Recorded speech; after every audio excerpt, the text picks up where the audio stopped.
Marami ang kinilig kay Eman Pacquiao at Jillian Ward, especially nang inamin nga ni Eman na crush niya si Jillian.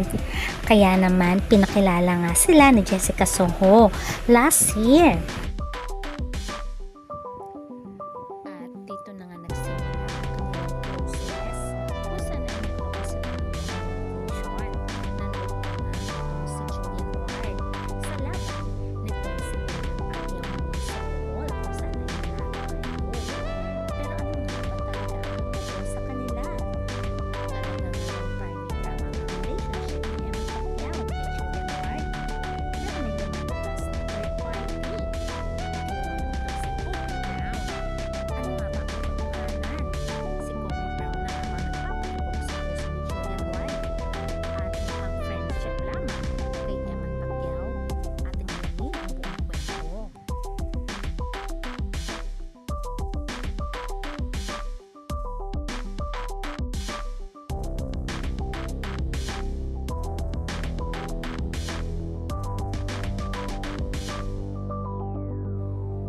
Isa si Jillian Ward noon na talagang inaalagaan ng GMA. More than 16 years na siya sa show business. At talagang nakilala nga siya na bata siya sa showbiz life hanggang siya talaga.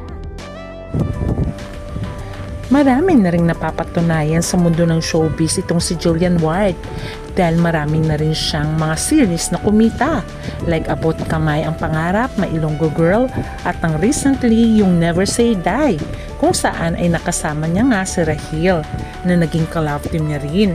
Marami rin naliling sa kanyang mga boys dahil super ganda naman talaga ngayon ni Jillian at talagang napaka-sexy. Maituturing na isa sa pinakasikat na celebrity ngayon si Jillian Ward. Sa mundo ng showbiz, marami rin talaga nagkakakras sa kanya dahil nga napaka-sexy niya, talented at napakaganda. Unang naling sa kanya ay si Rahil na naging ka-love team din niya. Pero sabi nga ni Jillian ay magkaibigan lamang sila ni Rahil. Lalong umusbong ang pangalan ni Jillian Ward nung malink siya kay Eman Pacquiao na anak nga ni Manny Pacquiao. At ito ay nag-trending talaga dahil maraming nagsasabi na bagay sila. Sa kanilang pagtatagpo noon ay inamin nga nitong si Eman Pacquiao na crush niya nga si Jillian Ward. After ng kanilang meet-up noon na si Jessica Soho rin ang gumawa ng paraan para magkakilala sila. During that time ay nagpo-promote nga itong si Jillian Ward ng kanyang movie. At samantalang si Eman Pacquiao ay nagsisimula siyang pumasok sa mundo ng showbiz. Pero magaling siyang boksingero. At dito nagsimula ang shipping ng mga fans sa kanila dahil bagay na bagay nga daw sila.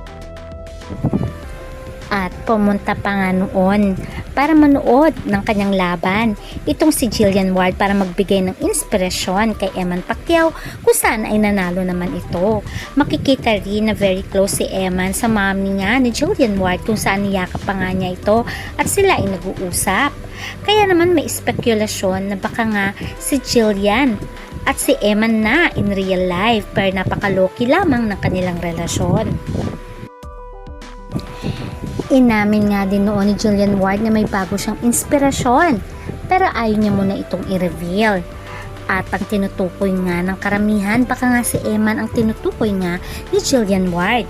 Especially nung nag-post ito tungkol sa isang big guy at hindi niya nga ni-reveal kung sino yung big guy na sumasayaw sa kanyang likuran dahil hindi niya pinakita ang mukha. Pero nung manood siya ng boxing na laban nitong si Eman Pacquiao, eventually ay inamin nga ni Jillian Ward na ang big guy ay walang iba kundi si Eman Pacquiao. Kaya lalong maraming fans ang talagang kinilig sa dalawang ito dahil halata naman na napaka-sincere nila sa isa't isa at halata din naman nandun ang love and concern nila. Kaya naman ang mga fans ay umaasa na sana sila sa bandang huli. Kaya lamang ay napakasikat ngayon ni Jillian Ward at very busy. Kung kaya't pinaghiwalay muna silang dalawa dahil nagulat ang lahat nang tinanggal na nga ni Jillian Ward ang mga post tungkol kay Eman. At ganun din naman si Eman. Kaya naman marami ang nalungkot. Bakit kailangang humantong pa nga daw sa dinilit nila ang mga larawan? Pero sabi nga ng iba, baka hinay lamang. At makikita nga dito, dahil nga naging guest star itong si Eman Pacquiao sa Never Say Die, ay ganun na lamang ang closeness talaga nila ni Jillian Ward. Makikita rin naman kasi sa post nila, noong manalo nga si Eman Pacquiao sa kanyang laban, ay ang pagyakap nilang dalawa at ang pagtingin ni Eman kay Jillian Ward na mukhang in love. Pero nakakalungkot lamang dahil nga meron silang mga karerang dapat protektahan, ay pansamantala silang pinaghiwalay ng management. Marami pa kasing naka-line up kay Jillian Ward at ganun din kay Eman Pacquiao, ay marami pa siyang dapat gawin sa kanyang boxing career. Kaya naman nakakalungkot dahil ang matamis nilang pagtitinginan ay nauwi na lamang sa friendship.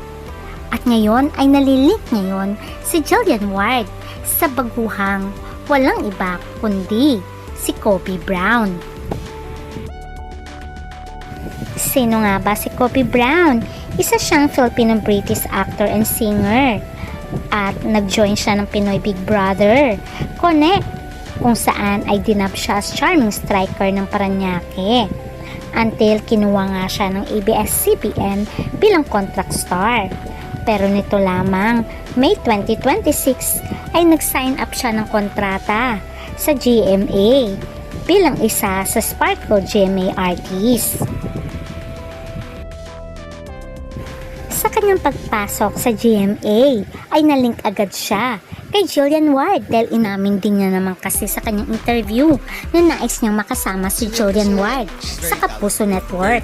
Ito ang kanyang sinabi during the interview. That I see as a hard worker and someone that I think that I'd be a good pair with.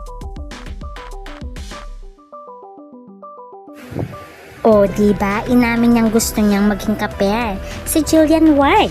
Kaya naman pwedeng maging gimmick lamang ang paglabas ni Jillian Ward at itong si Kobe Brown dahil naispatan nga silang nanood nga ng concert.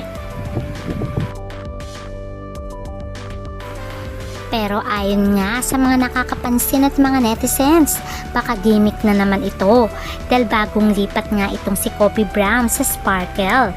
Kaya naman ay sinabi niya kasing nice niya makatrabaho itong si Jillian kaya pinair siya. Makikita naman dito na kasama nila mga executive nung sila nga daw ay pumunta sa isang lugar. At hindi lamang yan, umattend din sila pareho ng Mega Ball. Kaya naman tumitindi ang spekulasyon na baka into relationship na ang dalawa. Pero maraming din nagsasabi baka gimmick lamang ito. Tulad na lang noon ng pag-isbong ng pangalan ni Eman Pacquiao na nalingting kay Jillian Ward. Kaya naman ang mga fans, hindi na nila tuloy malaman kung sino nga ba talaga ang the big guy na pinagpupoy ni Jillian Ward. Sabi nga nila, baka ang totoo nga daw ay itong si Kobe Brown. Marami din nagsasabi nga na nireveal na nga niya si Eman Pacquiao yun. Kita naman daw dito hindi straight itong si Kobe at Jillian Ward. Baka nga gimmick lamang ito dahil may upcoming projects ang dalawa. At siguro sinabi ng management na sila dapat lagi ang magkasama. Naispatan nga din sila sa isang restaurant na magkasama. Pero pinadilit na nga ang larawan itong si Kobe Brown para hindi halata. At kita din may larawan si Jillian Ward kasama mga crews ng restaurant na yun. Kaya marami talagang nalungkot. Iba-iba din ang opinyon ng mga tao. Sabi nga nila bagay din daw si Kobe Brown kay Jillian Ward. Pero marami din nagsasabi na mas bagay si Jillian Ward kay Eman Pacquiao dahil napaka down to earth nito at talagang makajos. Which is mas bagay nga daw si Jillian kung ang makatuluyan niya ay si Eman Pacquiao. For sure ay napaka-humble nito. Pero ito nga, lately ay nagtatrending nga itong si Jillian Ward kasama nga itong si Kobe Brown. Kaya tuloy na set aside na si Eman Pacquiao. Opinyon ng mga tao, marami nagsasabi na mas bagay si Jillian Ward kay Kobe Brown. Pero marami nagsasabi din na mas okay kung si Eman Pacquiao na lamang. Kaya lamang ay lalo tumitindi ang pagsasama ni Jillian Ward kay Kobe Brown at marami din nagsasabi na ang totoong boyfriend niya ay si Kobe Brown. Pero syempre sila lamang naman ang nakakaalam. Pero syempre maraming fans ang nag-wish na si Eman Pacquiao sana ang piliin ni Jillian Ward dahil napaka-humble nito, down to earth at talagang makajos. Pero sila lamang naman ang nakakaalam kung anong katotohanan. Kaya abangan na lang natin ang susunod na kabanata. Please don't forget to like, share, and subscribe. Bye!